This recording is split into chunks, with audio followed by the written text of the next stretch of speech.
Bem-vindo ao Surrealista Winter Chef Festival Strudel Fest 2022. Você não ouviu errado, estamos abrindo a temporada de festas sulistas, agora que a pandemia acabou, né, Felipe Silveira? Olá! Olá, Carlos. Alles gut? Que é o Alles cumprimento... gut, não sei, alles brau, alles tudo. Os cumprimentos típicos aqui da região sul, pelo menos típicos nesse universo que a gente critica tanto, assim, né? Que tem os orgulhosos da colonização, que vai ser o tema da nossa conversa hoje. Olha, eu como sou do Pantanal, que tá mais na moda agora, falo normalmente, olá, tudo bem, como você tá? Passou bem a semana? Olha os meus cachorros latindo, aqui é uma alegria, uma festa. Já que a gente não tem convidados hoje, eles resolveram dar o ar da graça aí. Os convidados são a Moca e a Nick hoje, beleza? Agora, quem se ferrou mesmo e não foi convidado para a festa sulista foi o Luciano Hang, né?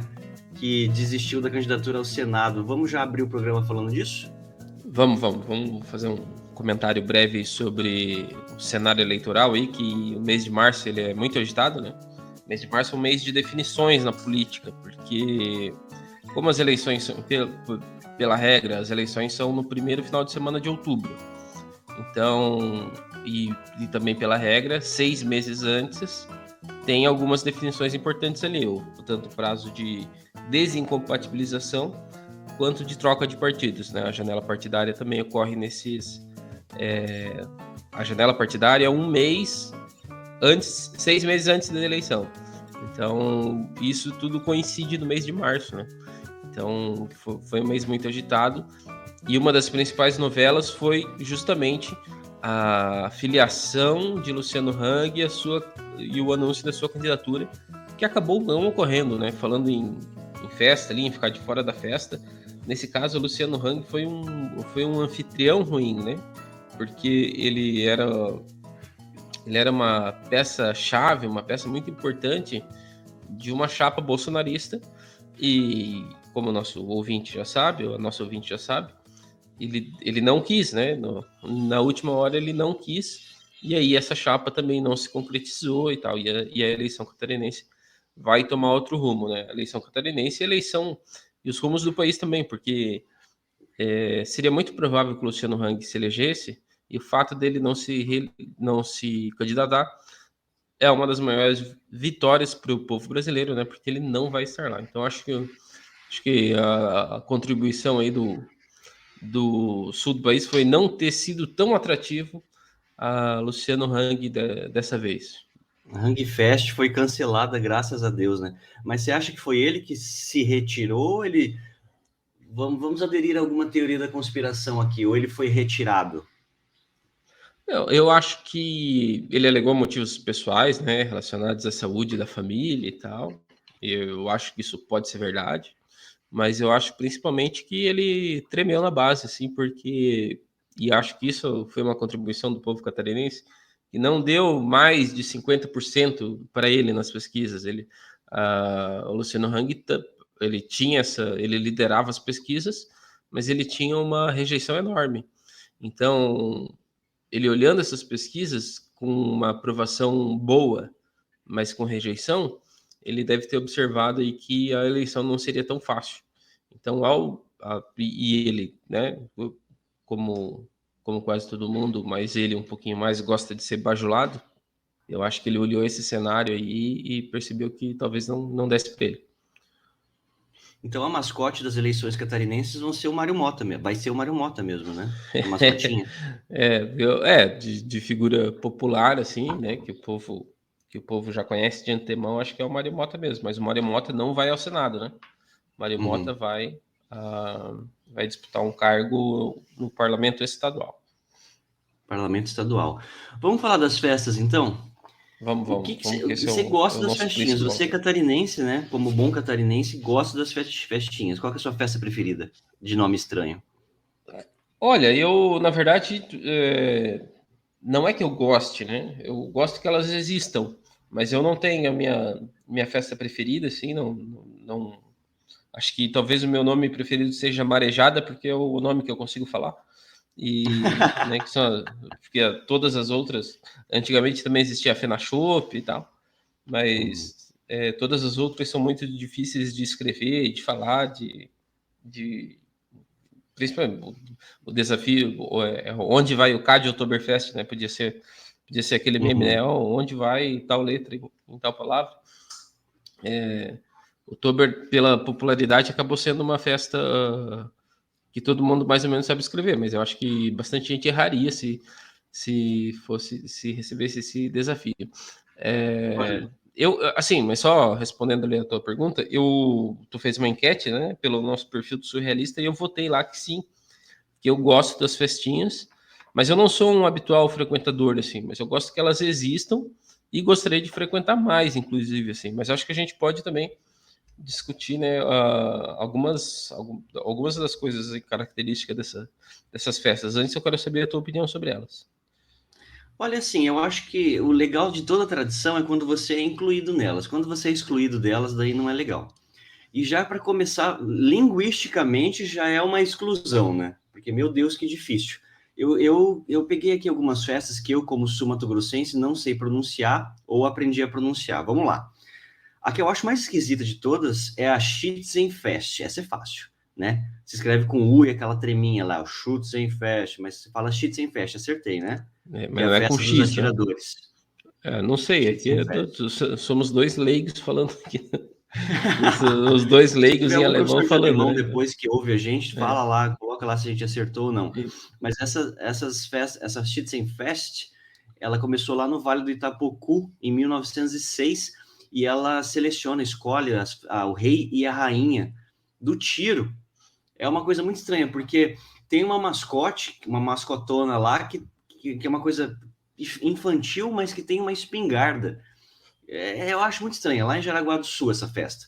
Até um dos Bolsonaros já vieram aqui na abertura dessa festa e tal, daí eu comecei a achar mais esquisita ainda, porque tem rei, tem rainha, tem coisa de apelo infantil e tem atirador. Para quem não é dessa cultura do tiro, é uma coisa meio difícil de entender, né? Mas enfim, existe. Depois passando para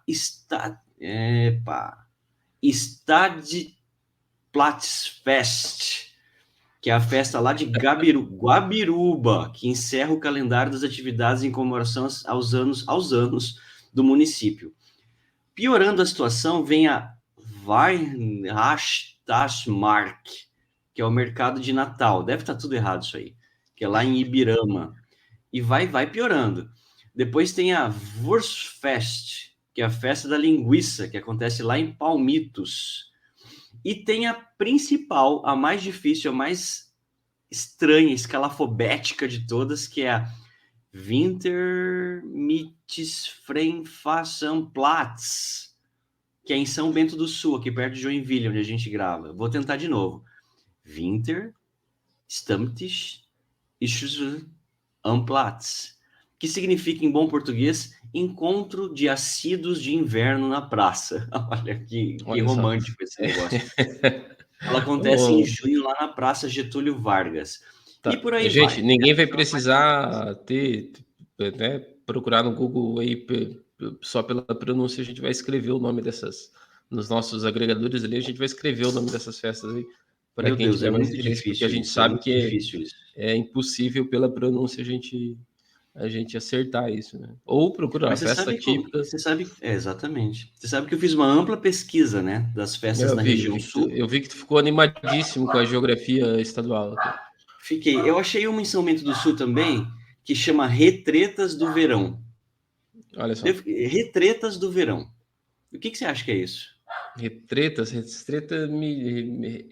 Como é que é? Retretas. Retretas. Retretas me Retretas do parece assim Verão. uma festinha, assim, é o que me remete a palavra, não sei se tá certo. Não parece que é uma lavação, uma relavação de roupa suja, alguma coisa assim? Mas não é. As retretas são um marco no calendário da cidade. Ela atrai crianças na Praça Getúlio Vargas. São tipo marchinhas. São musiquinhas interpretadas pela banda Trêmulo. com 105 anos de história ininterrupta. Olha só. Olha só. Depois, além do tesão pelos nomes difíceis aqui, o sul do país tem tesão também por animais e frutas, né? Eu achei muitas festas com suíno, leitões e porcos e afins. Tem a festa do suíno light, que é lá em Agrolândia. Depois, no Paraná, tem a festa do leitão desossado, a festa do leitão desossado na grelha, a festa do leitão maturado, a festa da leitoa mateira, a festa do leitão no tacho, a festa da leitoa fuçada, a festa da leitoa entrincheirada e a festa internacional do leitão maturado. Cara, são algumas opções só que você tem de leitão aqui no sul do país. Isso é tudo no Paraná, tá? Para quem gosta de leitão aí, dá para fazer uma leitão trip, né? Uma leitão Isso deveria ser trip, explorado turisticamente, né? Dá pra fazer sim. Pior que eu sou vegetariano, mas eu gosto de um leitãozinho, hein? Mas Olha só. enfim, e daí para fechar aqui tem as específicas, que eu achei as mais específicas, assim. A Festa Nacional das Amoras, Morangos e Chantilly, que acontece em Feliz, no Rio Grande do Sul. A Festa do Frango, da Polenta e do Vinho, que é lá em Curitiba. A Festa da Vaca Atolada, que é lá em Boa Esperança, no Paraná.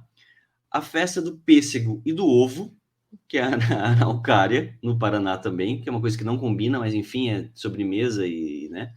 E a Festa Nacional do Porco na Lata, que é em Mandaguaçu, no Paraná. Tem outra tradição aqui no Rio Grande do Sul, é de colocar as carnes embaixo da terra também, né?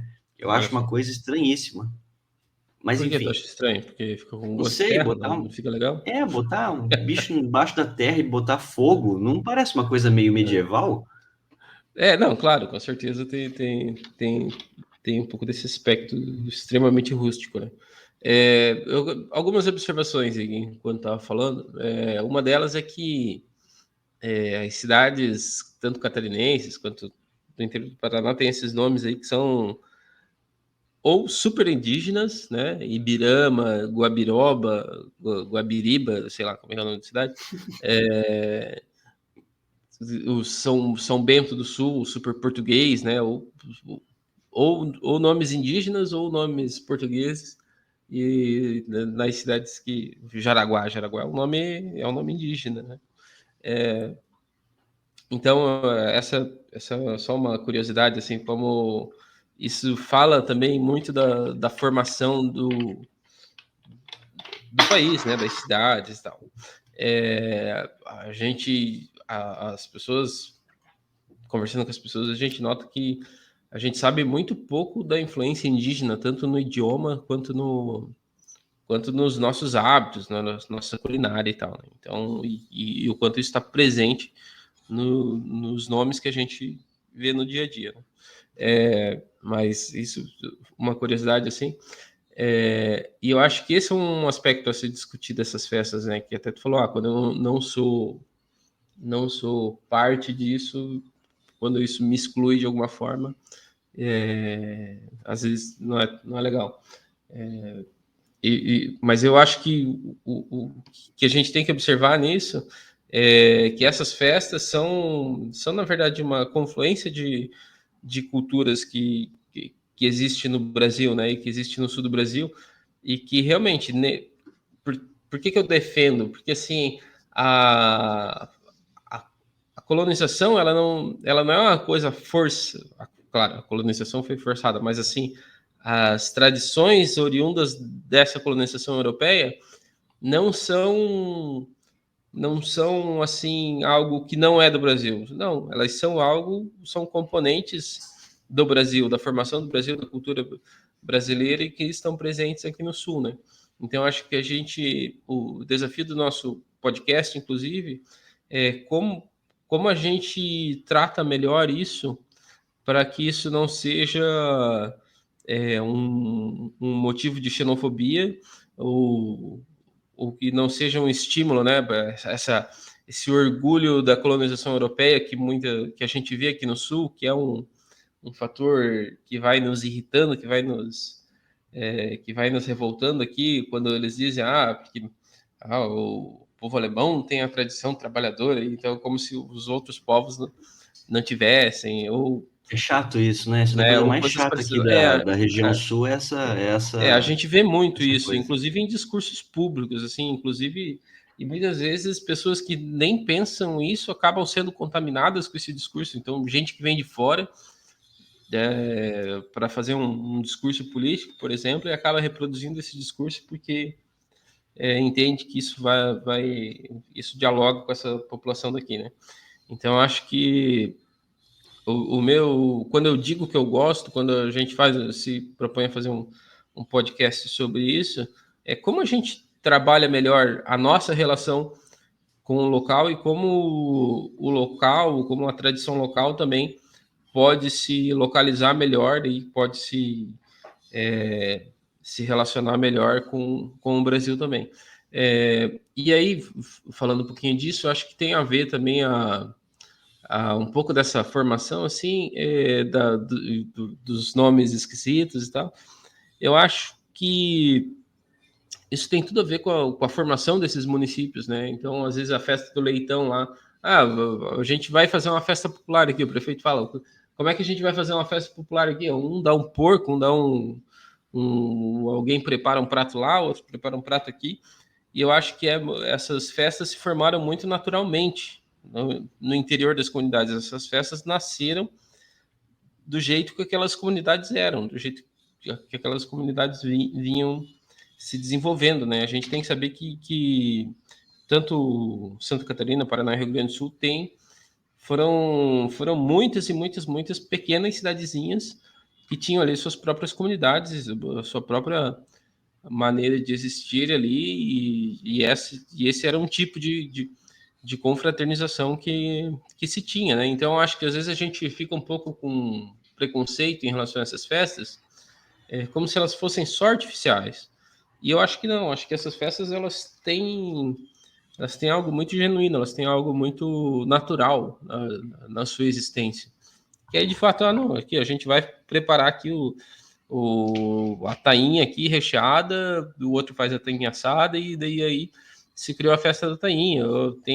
E tem a festa do pinhão, tem a festa as maiores festas de Santa Catarina foram a Oktoberfest, sem dúvida, e a festa do pinhão, que é lá em Lages, né? Festa gigante, assim, virou uma espécie de São João, né? Que tem aquelas grandes Uhum. festas lá no Nordeste. Aqui a gente tinha a festa do Pinhão também, que tinha um pouco dessa tradição de inverno, digamos assim. Daí tinha aqueles grandes shows nacionais e tal. Então eu acho que tem esse aspecto. Essas festas nasceram da cultura da comunidade mesmo, né? Então tem a festa do Tiro de Jaraguá do Sul, que nos incomoda, mas de fato tinha ali em Jaraguá do Sul os clubes de tiro e tal, e isso era ou é a cultura local. O problema é como tanto as festas grandes quanto as pequenas, elas vão se relacionando com movimentos muito desagradáveis, né? Em alguns casos, o próprio fascismo, né? Que é essa coisa armamentista terrível que a gente vive, quanto de outros elementos xenofóbicos, assim. Então, acho que são observações que a gente tem que fazer. Eu concordo com tudo que você disse. E acho também que essas festas são uma oportunidade que as pessoas têm de conhecer a cultura local também, né? E de se inserir na comunidade, né? As que conseguem, eu não consigo. Eu não curto muito essas tradições, não. Mas acho importante. Eu queria fechar aqui com dois eventos que eu achei interessantes também. Lá no Rio Grande do Sul, eles têm o Festival da Mentira, que é lá em Olha só. Nova Brécia. As pessoas, não sei se você já ouviu falar, as pessoas se encontram Não? e ficam contando mentiras. Quem conta a melhor mentira ganha o festival. E tem o Gaitaço também, que acontece lá em Almirante Tamandaré do Sul, em abril, geralmente, que é uma disputa de gaitas. Achei bem legal isso. Tem essas coisas mais inovadoras, eu acho mais legais do que o leitão, leitão, leitão, leitão, leitão. Né? Mas, O que, enfim, como você falou, cada um tem uma realidade, uma cultura e tal. o que tu acha do encontro de baterias que tem em Florianópolis? Nossa, não sabia. Tem Baterias, um encontro de bateristas ou baterias de bateristas, carro? daí eles colocam um monte de bateristas. Assim. Eu tenho um amigo que é lá de Floripa, lá que todo mundo faz piada por causa desse encontro. Eu acho terrível essa ideia. Eu acho legal que exista, Mas eu acho terrível essa ideia de um monte de baterista, alguns, provavelmente os bons acho que se perdem ali no meio do monte de ruim e tal. Eu acho, Cara, eu as acho que pessoas têm essas ideias muito loucas nesse mundo. as inovações são engraçadas, mas elas têm um papel importante, que é assim, a movimentação turística, né? Vamos falar um pouco de Joinville nesse caso, que é o lugar onde a gente está. Joinville vive um momento curioso da história, assim, parece que a cidade morreu e esqueceram de enterrar, assim. Então, nem festa popular Joinville tem, né? Uma das grandes festas que Joinville tinha em outubro era a FenaChope, e acabou por diferentes razões e tal. E Joinville nunca conseguiu colocar uma outra festa no lugar, nunca conseguiu ter um outro tipo de se inserir nesse aspecto, assim, até talvez pela diferença que Joinville tem, que Joinville já não é mais uma cidadezinha pequena, assim, colonial, né? Acho que tem ainda esse caráter colonial. Enfim, é só uma observação É uma sobre pena, né? Joinville, mas Mas talvez assim, seja porque os germânicos adoram trabalhar, não é isso? Eles não gostam de fazer festa. Para usar uma lenda local. esse negócio Então, isso que para mim é curioso, né? As pessoas gostam de festa, as pessoas vão nas festas, as pessoas curtem a festa e os germânicos se orgulham dessas festas, né? Mas é sempre uma relação complicada, então, porque daí na hora de falar mal do carnaval, critica o carnaval, mas assim, qual a diferença, a não ser de diversão, mas assim, do aspecto que eles criticam, né? Que é não fazer festa em vez de trabalhar, do carnaval para o Oktoberfest, né? Não tem nenhuma. Então, acho que aí a gente pega aí as contradições dessa direita conservadora aí, que eles têm orgulho da Oktober e criticam o carnaval. Qual é a lógica? Qual é o sentido, E né? pois é, e não é por falta de putaria, né? Porque a putaria na Oktober rola solta também, né? Ah, Conforme é. relatos, conforme Ah, não, tu relatos. não Eu sabe, né? não estive lá, nunca estive lá. Eu Gostaria de tenho estar. uma. Eu fui 2 vezes para Oktober, assim, eu não sou um frequentador típico dessas festas, mas eu achei legal em algum aspecto, assim, em outro aspecto terrível, assim, porque tá muito cheio, muito complicado de se locomover dentro, se alguém passasse mal, poderia ser complicado e tal. Então, era, desse ponto de vista de estrutura, assim, uma coisa terrível, né? Mas, enfim, acho que isso varia também de experiência para experiência, de pessoa para pessoa. Exatamente. Agora você que está ouvindo aí já conhece as festas, já sabe pronunciar os nomes aqui, aprendeu com o surrealista a como não pronunciar os nomes. E agora vamos para os troféus surrealistas.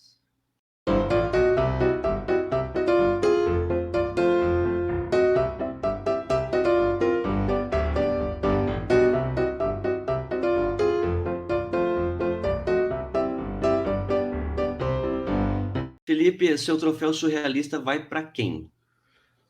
Ódio e nojo à ditadura. É só isso que eu tenho a dizer nessa indicação do troféu surrealista, né? E aí vai o meu recado aí para o deputado federal Coronel Armando, que foi um dos que celebrou o golpe militar que ocorreu no dia 1º de abril de 1964.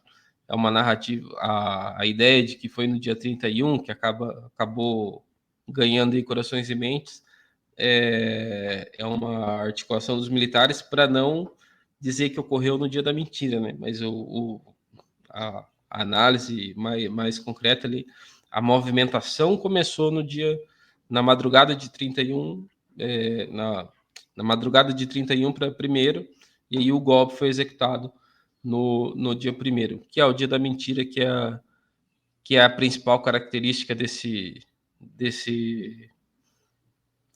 dessas pessoas aí, É nojento e são um desse bando de jeito, né? mentirosos mesmo, né? Então, ódio e nojo à ditadura é o que nós temos, e tem ódio e nojo dessa gente que aceita passivamente, que celebra isso e que, né, os nossos outros deputados, que são os frouxos também, que poderiam, não cumprem o seu papel de democratas, de republicanos, de gente decente, de certa forma, por não protestar, não fazer a sua parte, e muito nojo dessa gente que está lá do outro lado, né, que celebra tudo isso.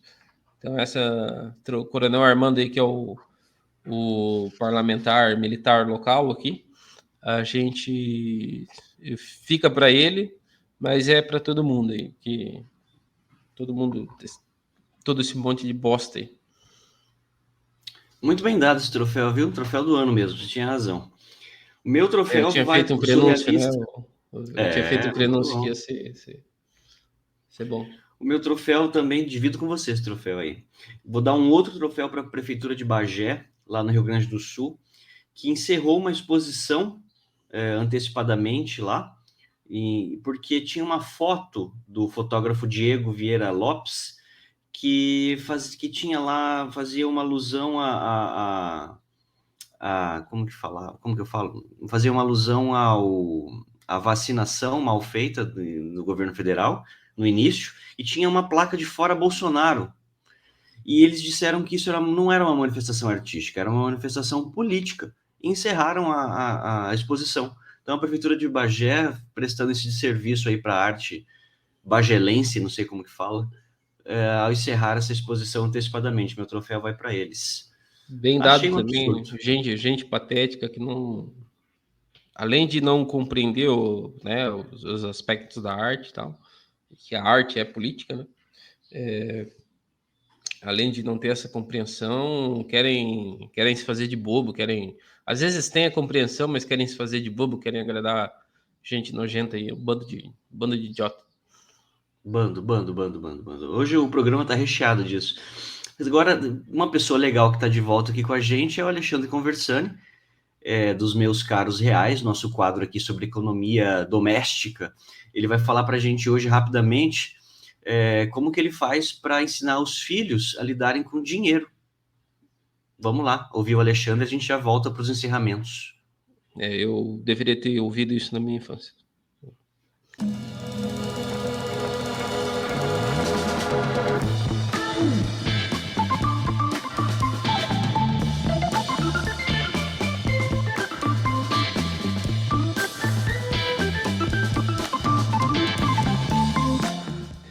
Carlos, é o seguinte, acho que a pergunta, né, como preparar seus filhos para lidar com dinheiro, é algo muito complexo e muito simples, né? Eu acho que a pergunta é como educar, né?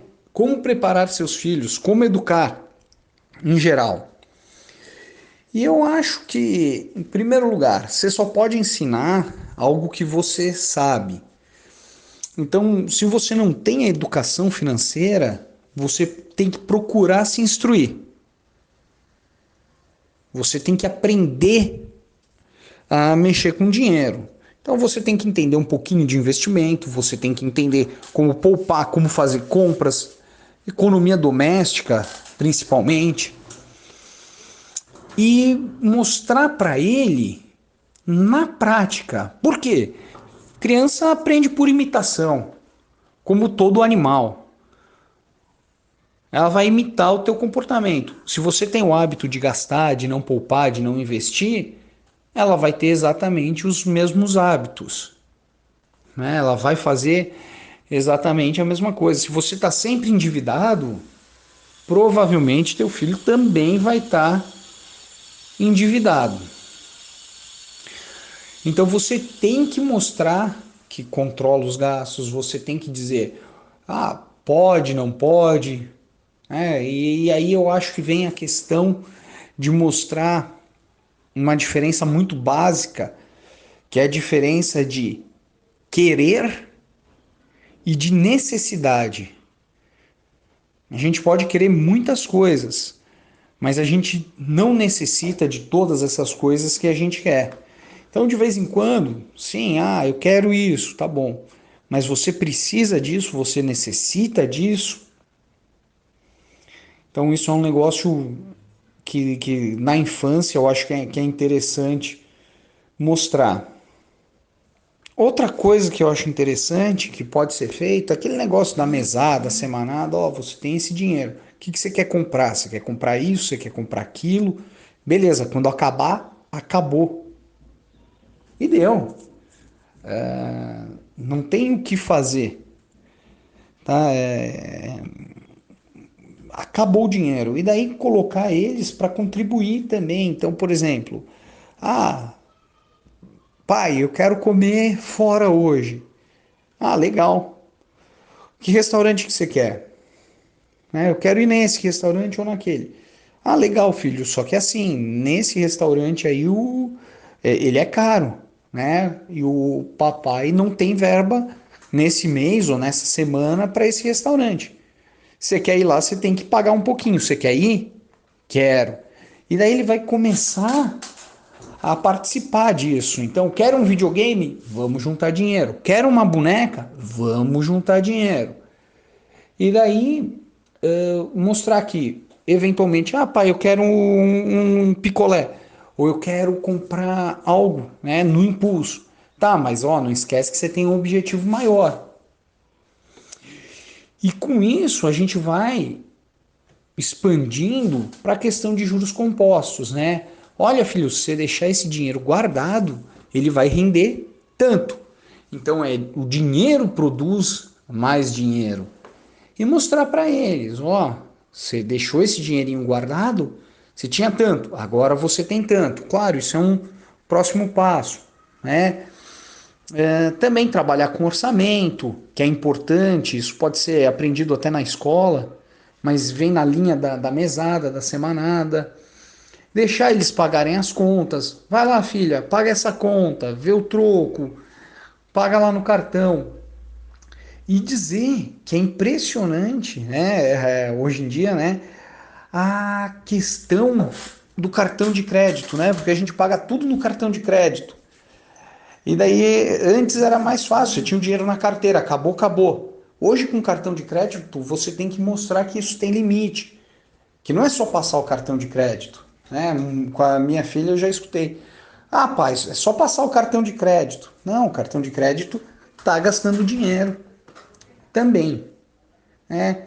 Então, principalmente, seja o exemplo do teu filho que você vai estar educando ele, não só financeiramente, mas para a vida.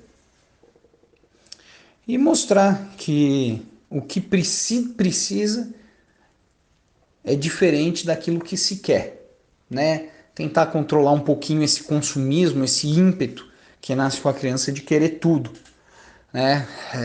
Muito motivada hoje, a gente deixa eles com as mídias eletrônicas, com muito acesso, então é TV, é computador, é celular, é tablet.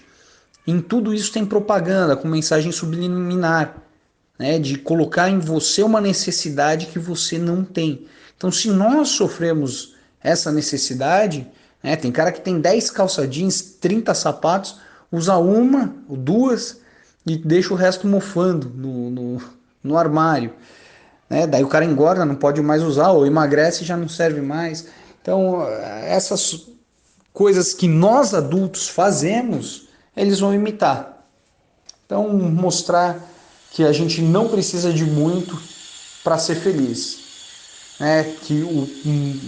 E quanto menos a gente tiver, menos a gente consumir, mais a gente vai estar preservando o meio ambiente, mais a gente vai estar preservando os animais e toda essa linha, né, de preservação, de manutenção. Mas isso só pode ser feito através do exemplo. Tá certo? Valeu, Carlos. Um abraço para vocês. Tchau, tchau. Obrigado, Alexandre. A gente volta aqui para finalizar o programa, então, hoje mais curtinho. Felipe, seus anúncios finais. Não, estamos aí. Hoje, nessa semana, atrasamos um pouquinho o podcast, né? Sempre vai acontecer alguma coisa do tipo. A gente tentou ser mais rápido, uma coisa que a gente gostaria de fazer e conseguiu. E também, estamos junto. Bom resto de semana e bom final de semana para todo mundo. Até semana que vem. Bom resto de semana também para vocês. Se quiserem participar das festas, façam festa, mas não sejam pró-ditadura, por favor. Você pode encontrar o surrealista lá nas redes sociais, no Twitter e no Instagram. Eu tô confuso agora porque eu tô apresentando um outro podcast também, depois te conto o que aconteceu, não vou contar aqui, porque por motivos de firma. Um abraço para vocês e até semana que vem. Valeu!